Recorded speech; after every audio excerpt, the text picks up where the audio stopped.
Saudara-saudara yang diberkati Tuhan, Shalom. Saya ingin membagikan satu bagian firman Tuhan untuk saudara-saudara sekalian. Yang kali ini saya ambil dari Injil Lukas pasal 1 ayat 1 sampai 4. Theophilus yang mulia, banyak orang telah berusaha menyusun suatu berita tentang peristiwa-peristiwa yang telah terjadi di antara kita, seperti yang disampaikan kepada kita oleh mereka yang dari semula adalah saksi mata dan pelayan firman.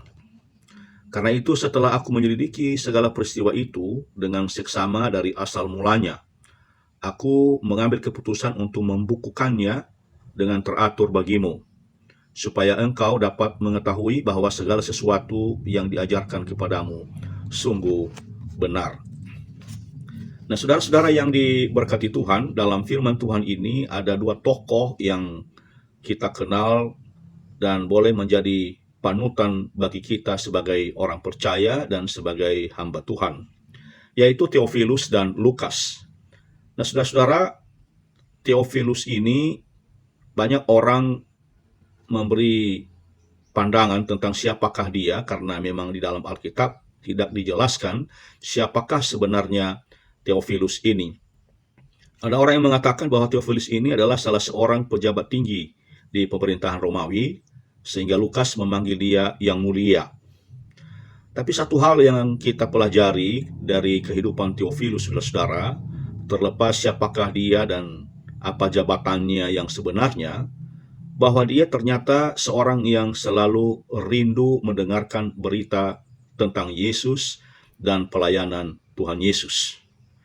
Dan kalau memang benar Theophilus ini adalah seorang pejabat tinggi di pemerintahan Romawi, maka kita perlu belajar dari dia, bahwa meskipun dia seorang pejabat, meskipun dia seorang yang dihormati, tetapi dia merindukan berita keselamatan di dalam Yesus Kristus, dan dia juga rindu bagaimana karya-karya Yesus bisa dia ketahui secara jelas, sehingga dia meminta supaya hal itu bisa disampaikan oleh Lukas kepada dia melalui sebuah tulisan.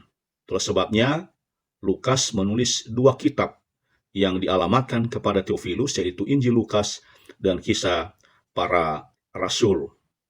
Kita tidak tahu secara pasti apakah Theophilus ini sudah menerima atau sudah percaya kepada Tuhan Yesus pada saat dia meminta Lukas untuk mengirim semua berita-berita tentang Yesus kepada dia, atau memang dia ingin mempelajari lebih dahulu berita-berita tentang Yesus Kristus, baru kemudian dia ambil keputusan untuk percaya kepada Tuhan Yesus Kristus. Tidak dijelaskan di dalam Alkitab kita.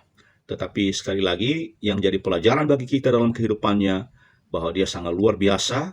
Dia mengajar kita untuk tetap merindukan kebenaran firman Allah, meskipun dia tahu dia penuh dengan kesibukan dalam aktivitasnya setiap hari. Kita belajar dari dia, saudara-saudara sekalian, bahwa kita tidak rugi kalau dalam setiap hari kita memberi waktu kita walaupun hanya 5 menit untuk belajar Alkitab, untuk belajar kebenaran firman Allah. Karena melalui itu iman kita dibangun, dan dalam menghadapi segala masalah dan persoalan hidup, kita dikuatkan oleh kebenaran firman Allah. Kemudian saudara-saudara sekalian, dari kehidupan Theophilus ini juga kita belajar bahwa ternyata dia seorang yang tidak hanya memikirkan kerajaan dunia, tetapi dia memikirkan bahkan mencari kerajaan Allah. Banyak orang di dunia ini karena terlena dengan kenikmatan kerajaan dunia, mereka tidak ada lagi waktu, bahkan kerinduan untuk mencari kerajaan Allah. Tapi tidak demikian dengan Theophilus, karena dia tahu bahwa kerajaan dunia itu hanya bersifat sementara, tetapi kerajaan Allah itulah yang kekal, karena hal itu menyangkut keselamatan jiwa kita. Karena itu saya mengajak kita juga melalui kehidupan Theophilus, bahwa dalam kita mencari kerajaan dunia dengan segala kenikmatannya, dengan segala kekayaannya, asal itu sesuai dengan kehendak Tuhan, itu tidak dilarang, silakan saja. Tetapi jangan oleh karena gara-gara itu kita lupa bahwa yang sebenarnya kita harus mengutamakan kerajaan Allah dan kebenarannya. Nah, karena itu saudara-saudara sekalian, ingat bahwa keselamatan jiwa kita itulah yang paling utama. Karena hidup di dunia ini hanya sementara. Kita tidak tahu besok lusa kita dipanggil oleh Tuhan Yang Maha Kuasa, kita meninggalkan segala-galanya. Dan Yesus pernah berkata, apa gunanya seseorang memiliki seisi dunia ini kalau ia kehilangan nyawanya? Karena itu kita disadarkan oleh Tuhan Yesus dan kita diajar oleh Theophilus bahwa mencari kerajaan Allah, mencari jaminan kehidupan yang kekal setelah kehidupan di dunia ini, itulah yang paling utama. Mari kita bekerja dengan seluruh aktivitas kita setiap hari, tetapi jangan pernah lupa bahwa mencari kerajaan Allah jauh lebih penting, jauh lebih utama daripada mencari dan membangun kerajaan dunia ini. Yang kedua, saudara-saudara, kita melihat bagaimana kehidupan Lukas. Lukas di dalam Alkitab juga tidak terlalu banyak penjelasan tentang pribadinya, ya, tentang siapa orang tuanya pun kita tidak tahu dan tidak dijelaskan dalam Alkitab, hanya muncul namanya Lukas, dan di beberapa bagian Alkitab dikatakan bahwa dia ini adalah seorang dokter yang terpanggil melibatkan diri di dalam pekabaran Injil bersama-sama dengan Paulus. Dan selain itu dia seorang peneliti dan seorang penulis. Dan ini dibuktikan di beberapa bagian Alkitab Perjanjian Baru bahwa dia sering bersama-sama dengan Paulus dalam pekabaran Injil.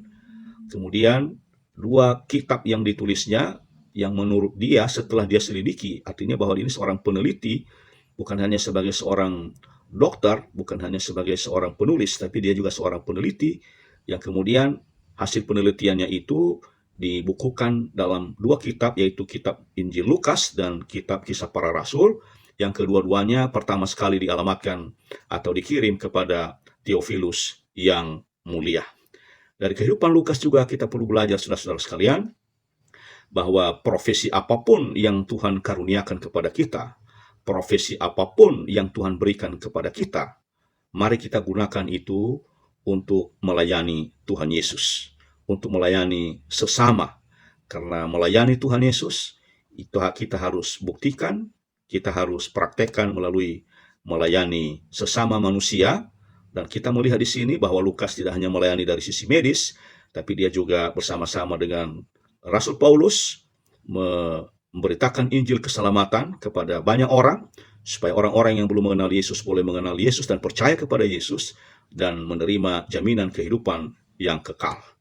Dan selain itu, kita juga belajar dari Lukas bahwa dia seorang penulis. Ya, saudara-saudara yang diberkati Tuhan, tulisan-tulisan itu sangat penting, karena itu merupakan warisan yang tidak pernah habis, tidak pernah hancur.